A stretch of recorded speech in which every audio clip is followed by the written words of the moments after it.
PNTL identifica jovem em Lima e a audiang nebe alegadamente na acusação e a losa.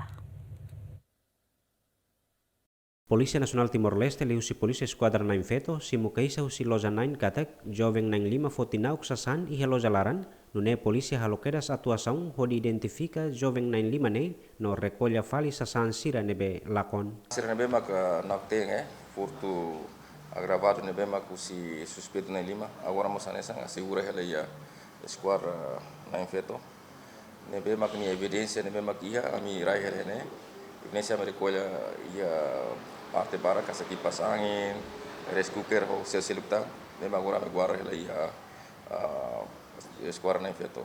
Foi esse processo ba ia tribunal mak conforme tribunalnya di sini.